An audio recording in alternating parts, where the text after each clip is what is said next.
오늘은 재정의 기름 부음 네 번째 시간으로 본문 말씀으로 번영에 대한 믿음 두 번째 시간, 번영의 사고방식으로 마음을 무장하라 라는 제목으로 하나님 말씀 전하겠습니다. 우리가 이 땅에서 믿음 안에서 재정적인 번영을 이루기 위해서는 실제적으로 무엇을 해야 되느냐, 이것도 중요한 것이지만 더 중요한 것은 항상 우리의 마음가짐입니다. 우리의 태도입니다. 그것이 더 중요하기 때문에 오늘 역시 근본적인 것, 우리가 가져야 될 사고방식, 또 우리가 변화시켜야 될 마음가짐, 이런 것들에 대해서 살펴보면서 번영의 사고방식으로 무장하는 우리의 마음에 대해서 한번 살펴보겠습니다. 사람의 인생은 그가 마음에 품은 생각대로 되는 것입니다. 그래서 성경은 그 사람이 쌓은 선에서 선이 나오고 그 사람이 악을 쌓으면 악이 나온다고 그렇게 말씀하셨습니다. 사람은 그 안에 마음에 담은 것이 나옵니다.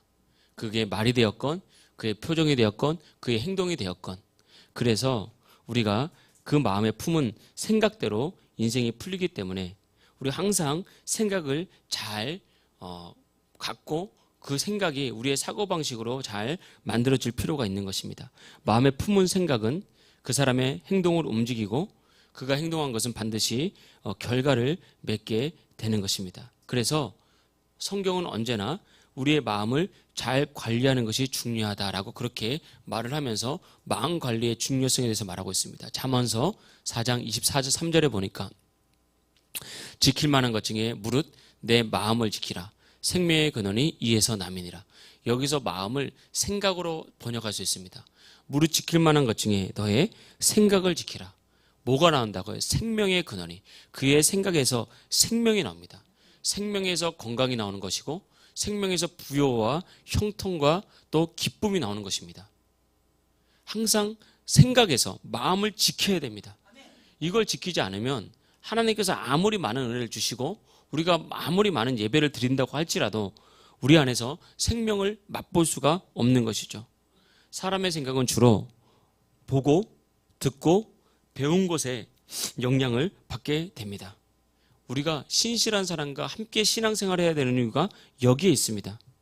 여러분, 우리는 신실한 믿음의 사람들의 믿음의 삶을 보고 그들의 믿음의 말을 듣고 그들의 삶에서 믿음으로 어떻게 살아가는지를 배우게 되면 그 마음은 하나님께서 역사하시기 좋은 마음밭이 됩니다. 항상 무엇을 듣고 무엇을 보고 무엇을 듣느냐, 이것은 우리의 마음밭을 말씀으로 변화시키는데 정말 중요한 계기가 되는 것입니다. 그래서 우리 삶에서 하나님의 은혜를 풍성하게 경험하기 위해서는 영적으로 깨어 있어야 됩니다. 이것이 말씀과 합당한 것인지, 아니면 아무리 교회를 많이 다녔던 사람이라도, 심지어 그 입술에서 나오는 사람이 목회자라 할지라도 이것이 잘못된 영향력이라면 우리는 그것을 반드시 거절할 수 있어야 되는 것입니다. 그래서 우리의 마음을 지키고 또 풍성한 은혜로 우리의 마음을 만들어가기 위해서 우리 영적으로 깨어서 하나님의 말씀은 받아들이고 불신앙은, 그런 불신앙의 말이나 행동은 마음으로 거절할 수 있어야 되는 거예요. 그래서 여러분, 우리가 믿음의 사람과 함께하는 것이 중요하고 또 믿음의 부부가 굉장히 중요합니다. 사람은 살아가면서 영적으로 공격을 많이 받거든요. 그래서 때로는 남편이 믿음의 공격을 받아서 믿음이 연약해지고 불신앙에 빠질 때가 있습니다. 그때는 아내가 믿음으로 단호하게 잡아줘야 됩니다. 그러니까 싸우라는 것이 아니라 믿음의 굳은 믿음을 가지고 당신 그건 아니지, 그건 아니야, 믿음으로 가야지, 말씀 붙잡고 가야지. 아내가 남편을 딱 붙잡아줘야 되고요. 반대일 수도 있습니다.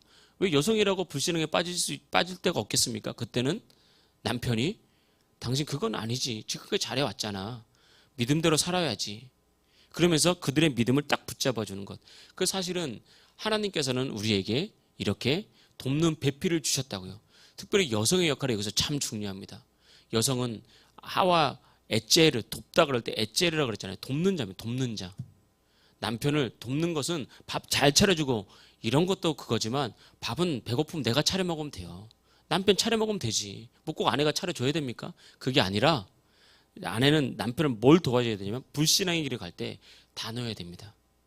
그리고 그 단호한 가운데 악한 영이 역사할 때, 교회를 다니는 사람이라도 악한 영이 역사할 때가 있다고요. 그래서 계속해서 오히려 불신앙을 더 강하게 만들고 그런 신앙생활을 믿음으로 살려고 하는 아내를 공격할 때도 오히려 있습니다. 그때는 흔들리지 말고 믿음에 딱 서서 그건 아니지. 그러면서 아내들과 마음을 딱 굳게 먹고요. 가정을 믿음으로 팍 세워야 됩니다. 선한 영향력을 주는 거예요. 선한 영향력을. 그러니까 그래서 우리가 이 땅을 살아갈 때 이런 선한 영향력, 부부가 안 되면 우리가 서로 중보기도 하면서 그런 선한 영향력을 서로 만들어 가야 되는 것입니다. 그래서 우리가 불신앙의 말을 듣게 되면 그때는 아무것도 아닌 것 같지만 항상 말은 씨앗입니다. 그래서 그게 우리 마음에 딱 심겨지게 되면요, 악한 마귀는 아주 교묘하게 때가 되면 우리의 마음에 그 불신앙의 그 악한 씨인 그 말을 서서히 자라게 만들어서 하나님의 말씀을 대적하게 만들고 하나님의 말씀이 불편하게 만들면서 불순종의 자리로 이끌어 간다는 것, 그것을 우리가 알 필요가 있는 것입니다.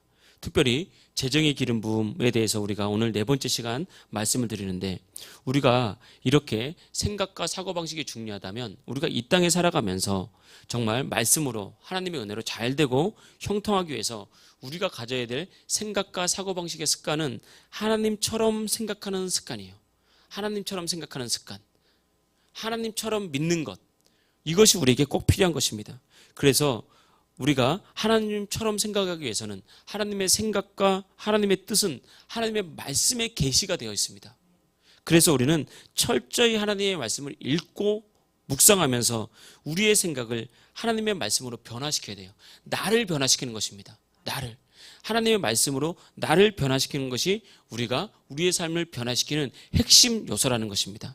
그래서 말씀대로 우리 자신의 생각을 고칠 때 그때 우리의 삶에 변화가 나타나고 말씀의 역사가 우리 삶에 나타나게 되는 것입니다.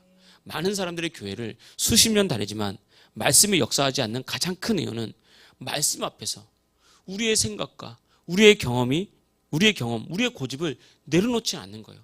항상 말씀 앞에서 나의 경험을 계속해서 하나님은 나를 고치셨고 하나님이 나에게 복을 주신다 그래도 나는 이것 때문에 안 돼. 저 사람은 저래서 되지만 나는 이게 없어서 안 돼. 그러면서 끊임없이 나에게 없는 것을 말한다고요.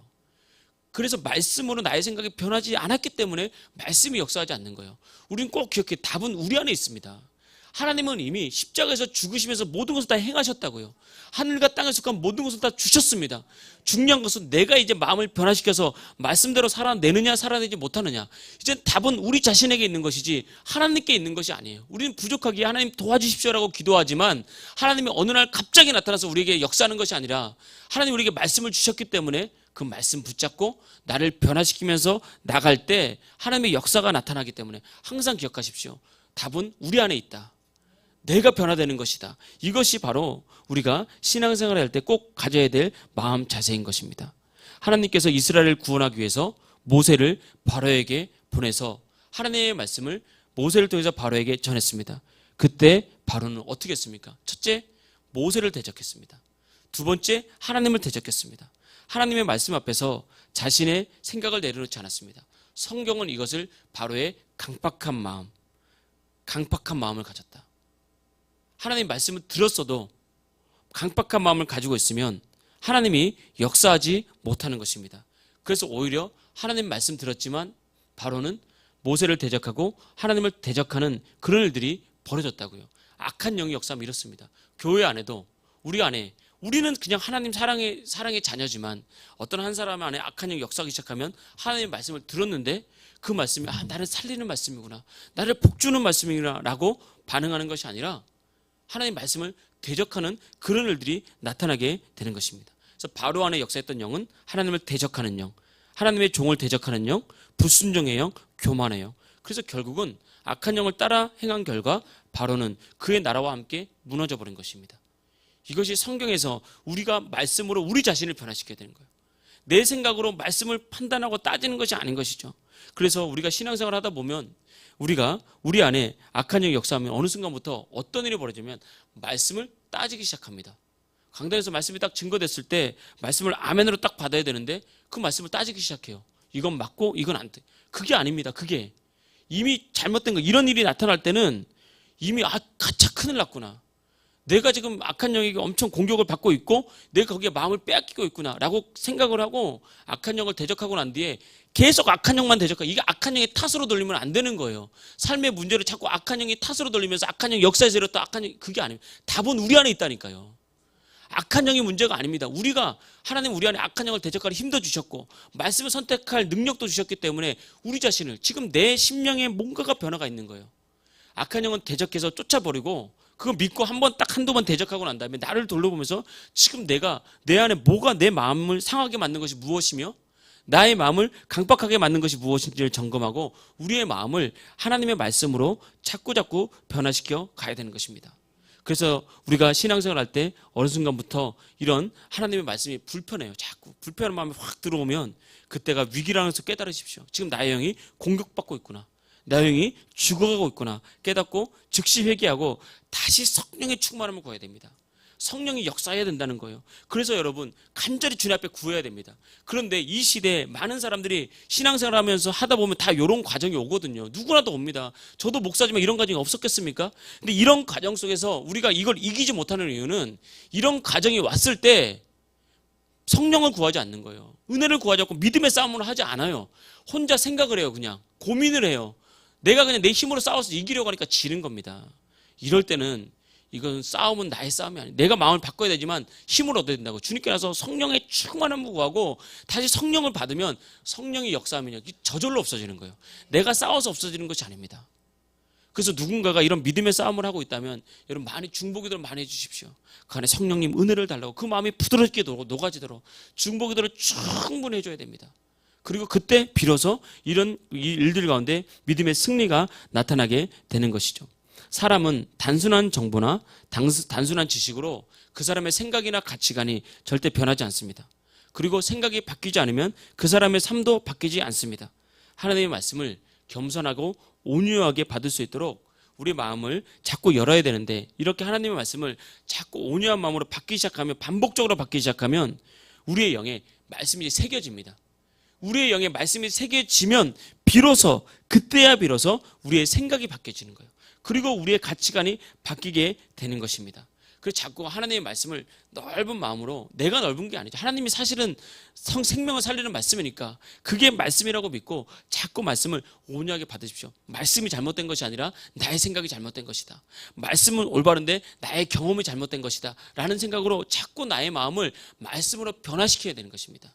특별히 우리가 재정의 기름 부심에 대해서 말을 할 때 재정적인 분야에 있어서는 영적인 싸움이 훨씬 더 많을 수가 있습니다. 훨씬 더 많을 수가 있고 마귀가 훨씬 더 우리의 생각을 딱 붙잡고 거기에 대해서 시험에 들게 할 수가 있다는 것을 우리가 알아야 됩니다. 이 세상이 그렇게 만들어져 가고 있기 때문에 그런 것이라는 것을 우리가 알고 우리가 말씀이 우리의 사고방식이 되어서 우리 인생이 저절로 바뀔 때까지 계속해서 말씀을 공급받는 것이 중요하죠. 하나님의 사고방식, 하나님의 생각하는 방식 첫 번째는 오늘 말씀처럼 바로 어떤 사고방식? 번영의 사고방식, 우리를 잘되게 하는 사고방식입니다. 여기서 꼭 이걸 확신하십시오. 하나님은 우리를 잘되게 만드시는 분입니다. 우리를 실패하게 만들거나 가난하게 만들거나 질병은 하나님의 뜻이 아니라는 것입니다. 신명기 15장 5절 6절에는 이렇게 말하고 있습니다. 내 하나님 여호와께서 내게 기업으로 주신 땅에서 내가 반드시 복을 받으니. 복을 받는데 반드시 복을 받는다. 너희 중에 가난한 자가 있습니까 없습니까? 없으리라.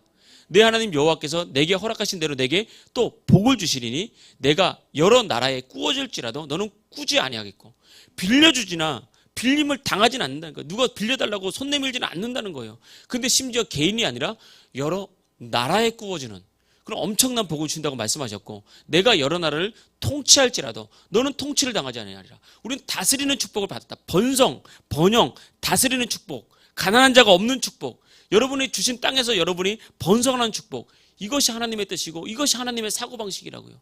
그래서 여러분 우리는 믿음 안에서 나는 번성하는 자다, 나는 부유할 수밖에 없다, 나는 빌려주는 자가 된다, 나는 다스리는 자가 된다, 이런 것으로 계속해서 우리 자신을 다스리고 묵상하고 생각을 변화시켜야 됩니다. 그래서 자꾸 우리가 하루 종일 묵상하게 나는 다스리는 자야, 하나님의 축복이 나에게 있어, 나는 빌려줄지라도 내가 어디 빌려 다니는 사람은 아니야, 나는 통치하는 사람이야.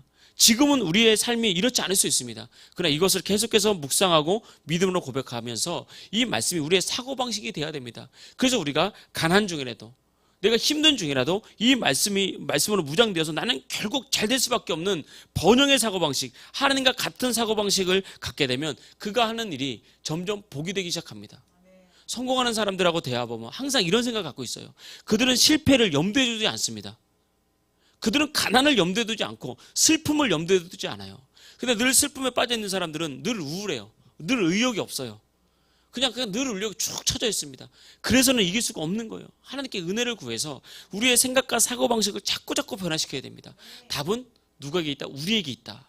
이걸 믿고 우리의 사고방식을 이렇게 변화시키는 것이 중요한데, 그렇다면 성경을 보면 우리를 번영하게 하시고 이렇게 크게 복을 주신다고 하셨을 때 하나님은 뭐라고 했습니까? 이걸 형통하는 원리와 방법까지 우리에게 다 알려주셨습니다. 그것이 무엇이냐면 우리가 영어서 1장 7절 8절 제가 말씀 읽겠습니다. 오직 강하고 담대하여 나의 종 모세가 내가 명령한 그 율법을 다 지켜 행하고 우로나 자로나 치우치지 말라. 그리하면 어디로 가든지 어떻게 된다고요? 형통하리니 이 율법책을 내 입에서 떠나지 말게 하며 주의하러 그것을 묵상하여 그 안에 기록된 대로 다 지켜 행하라. 그리하면 내 길이 평탄하게 될 것이며 내가 형통하리라.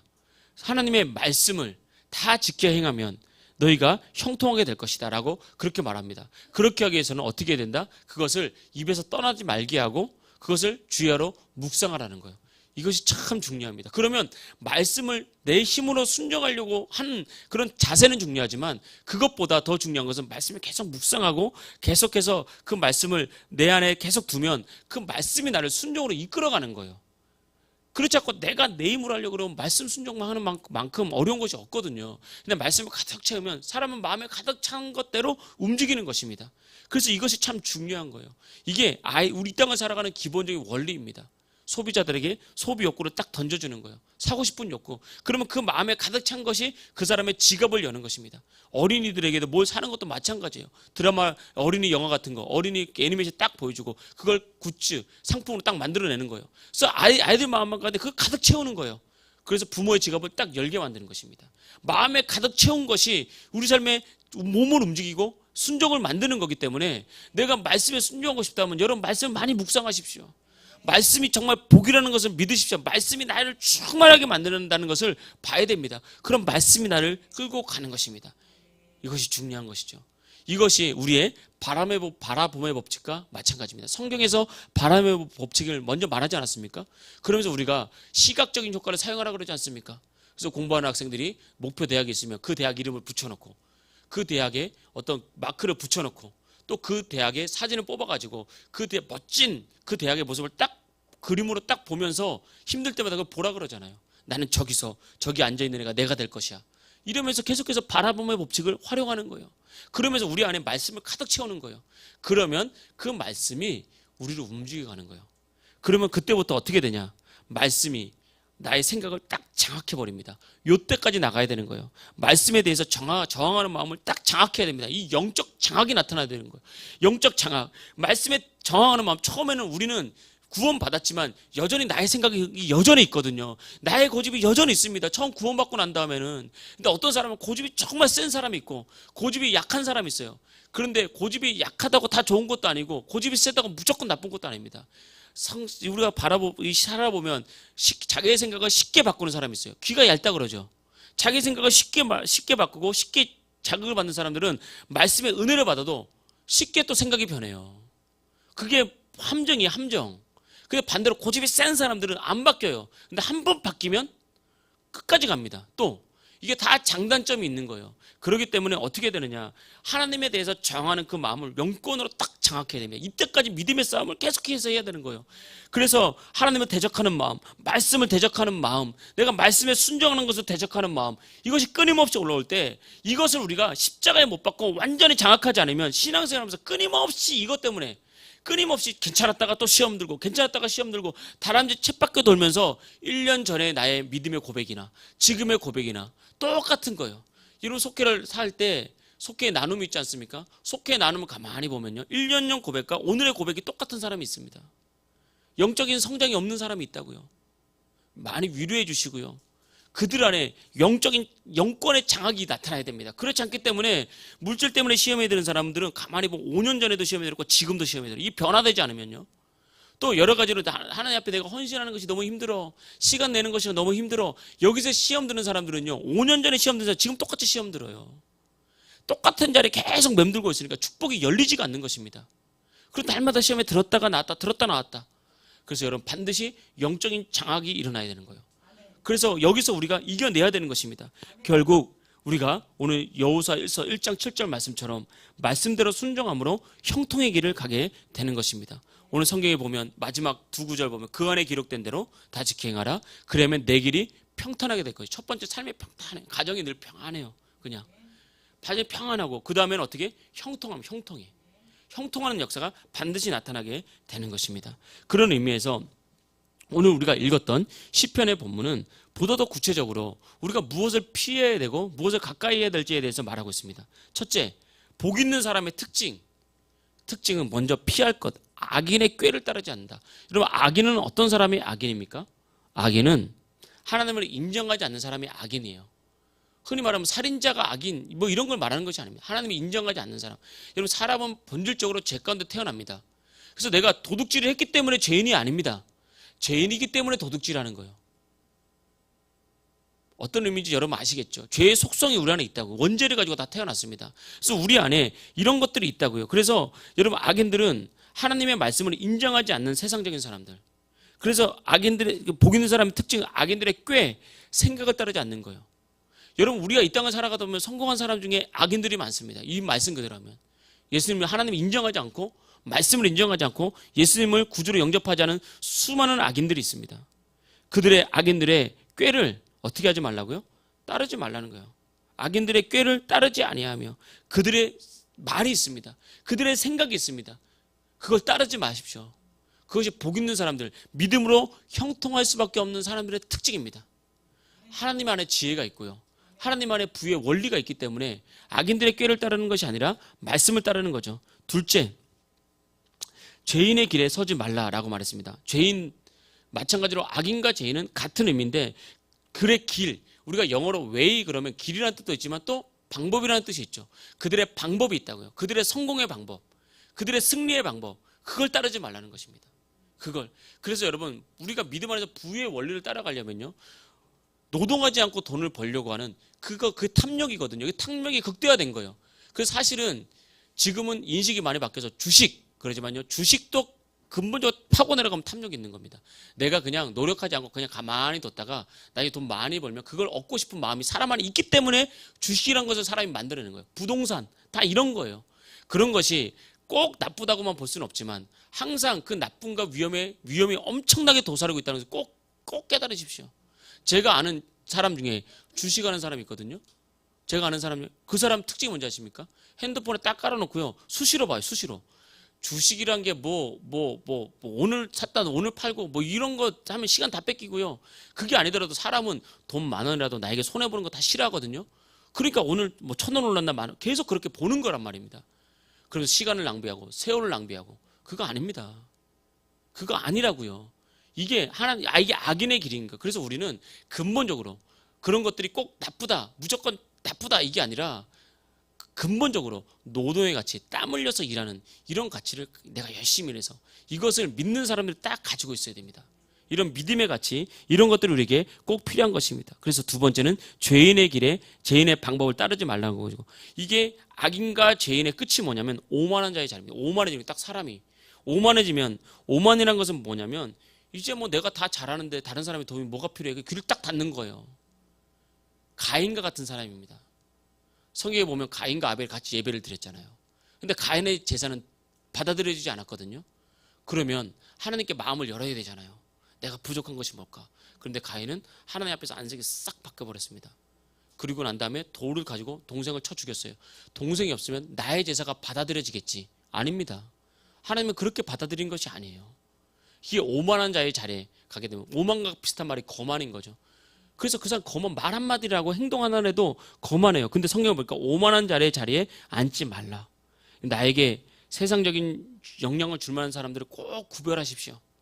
그래서 구별해야 됩니다. 그들과 깊은 대화와 그들에게 영향을 받으면 안 되고 항상 영적으로 잘 분별해서 가지쳐서 나는 잘할 수 있다. 아닙니다. 누구나 다 연약함이 있습니다. 그래서 항상 믿음에 굳게 뿌리를 내려야 되는 것입니다. 그래서 여러분, 결론적으로 사람을 따르지 않고 하나님의 말씀을 깊이 묵상하는 사람들은 어떤 사람입니까? 2절 말씀 보겠습니다. 오직 여호와의 율법을 즐거워하여 그의 율법을 주야로 묵상하는 자로다. 어디까지 가야 돼요? 그의 말씀을 즐거워하는 자리까지 가야 됩니다.